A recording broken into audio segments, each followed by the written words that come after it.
আজকে হলো নিরামিষ একাদশী, যেহেতু আজকে নিরামিষ হবে, তো একাদশীর আগের দিন পরের দিন সবাই নিরামিষ খেয়ে থাকে। তো নিরামিষের দিন তো আমি একটু প্যারাশানির ভিতরে পড়ে যাই, কী রান্না করব আর কী রান্না করলে আমার ছেলে মেয়ে খাবে। তো এই কাশ্মীরিটারাই ওরা খুবই পছন্দ করে, কাশ্মীরি আর সয়াবিন।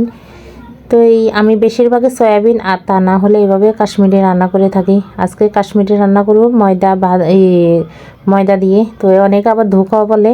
তো যাই হোক, যেটাই হোক আজকে সেটাই রান্নাটা করব। আর তোমরা এখনও যারা খাও নি আমার এই রেসিপি ফলো করে অবশ্যই একদিন বানিয়ে খাবে। তো এখানে হাফ কেজির মতন ময়দা আমি তেল সামান্য একটু লবণ দিয়ে এভাবে নরম নরম করে মেখে রেখে দিলাম।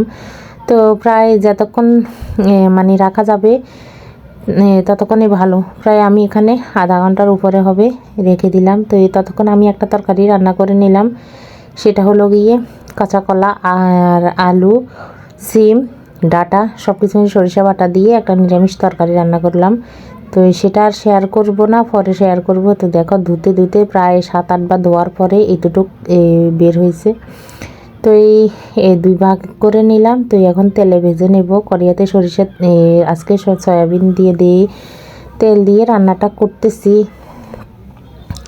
তো আমি দেখো প্রথমে কড়াইটা ভালো করে গরম না হতে আমি দিয়ে দিলাম। তো সেজন্য এভাবে কড়াইয়ের ভিতরে লেগে গেল। তো একটা ভাজতে একটু অসুবিধা হলো, পরে বাকিটা আর ভাজতে অসুবিধা হয়নি। তো এখানে একটা মশলা বানিয়ে নেব। প্রথমে দিয়ে দিলাম কাঁচা লঙ্কা, ধনিয়ার গুঁড়া, জিরার গুঁড়া, তারপরে দিয়ে দিব এখানে মরিচের গুঁড়ি আর দেব হলুদের গুঁড়ি, তারপরে দিয়ে দেব পরিমাণ মতন লবণ। তো এই লবণ কিন্তু আজকে কম হলো, আমি আন্দাজটা পাইনি, আজকে একটু পরিমাণে বেশি এই তরকারি হলো। তো এখানে যা দেখতে পেলে সেটা দিলাম গরম গরম তেল। আমি কাশ্মীরিটা যখন ভাজতেছি ও কড়াই থেকে একটু তেল নিয়ে গরম গরম এখানে মশলার সঙ্গে এড করে দিলাম। তো দেখো এভাবে কিন্তু মশলাটা তৈরি করলে মশলার যে কাঁচা গন্ধটা থাকে সেটা থাকে না, অনেক খেতে তরকারিটা মজা হয়। তো একটা দেখো ভাজা শেষ। তো অপরটাও ভেজে নেব। তো এটা ভাজতে আর কিন্তু সময় লাগেনি, একদম খুব ভালোভাবে ভেজে নিলাম। তো দুইটা ভাজা শেষ, এখন আলুগুলা ভেজে নেব। তো বললাম না তরকারিটা একটু লবণ কম হলো। তো এই আলু ভাজির সঙ্গে আমি লবণ দিতে একদমই ভুলে গেছি, সেজন্য লবণটা পরিমাণে কম হলো। তোমরা যদি রান্নাটা করো আলুর সঙ্গে একটু লবণ দিয়ে দিও, তাহলে তরকারিটা খেতে আরও ভালো হবে।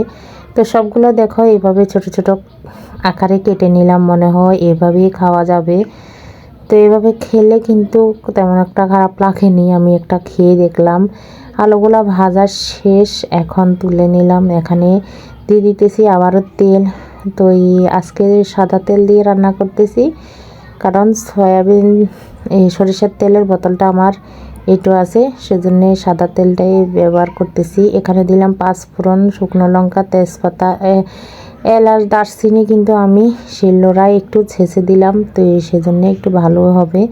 দিয়ে দিলাম বেশ পরিমাণে টমেটো। তো টমেটো কিন্তু বেশি পরিমাণে দেওয়া লাগে, তা না হলে খেতে অতটা ভালো হবে না।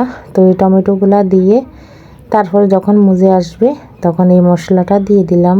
তো যে মশলাটা আমি গরম তেল দিয়ে বানিয়ে রেখে দিলাম সেটা এখন দিয়ে দিতেছি। তো এই বন্ধুরা, কোথায় থেকে তোমরা আমার ভিডিওগুলি দেখতেছো অবশ্যই কমেন্টের মাধ্যমে জানিয়ে দেবে।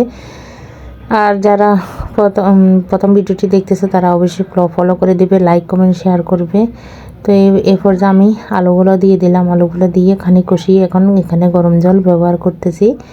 তরকারির ভিতরে গরম জলটা ব্যবহার করলে বেশি পরিমাণ ভালো হয়। পাশের চুলে আমি গরম জল বসিয়ে কিন্তু ফুটিয়ে নিলাম। তরকারিটা যখন একটু ফুটে আসছে এখন আমি কাশ্মীরিগুলো সব দিয়ে দিলাম। তো এবার রান্নাটা প্রায় হয়ে আসছে, এখন ধনেপাতা দিয়ে নামিয়ে নেব। এর ফাঁকে কিন্তু আমি আলু কিছুটা ভেঙে দিলাম, একটু ঢাকনা রেখে দিলাম প্রায় 10 মিনিটের মতো। রান্নাটা হয়ে গেছে বন্ধুরা, তুলে নেব। তো এই রান্নাটা খুবই সুন্দর আসছে কালার। তরকারির কালার সব সময় সুন্দর আসলে খেতেও ভালো লাগে, দেখতেও সুন্দর হয়। তো যাই হোক, সবাইকে দিয়ে তারপরে আমি এখন খেতে বসে পড়লাম। তো আমার আজকের ভিডিওটি কেমন লাগলো অবশ্যই জানিয়ে দেবে। ভালো লাগলে লাইক কমেন্ট শেয়ার করবে। ভিডিওটি এই পর্যন্ত, সবাই ভালো থাকো, টাটা।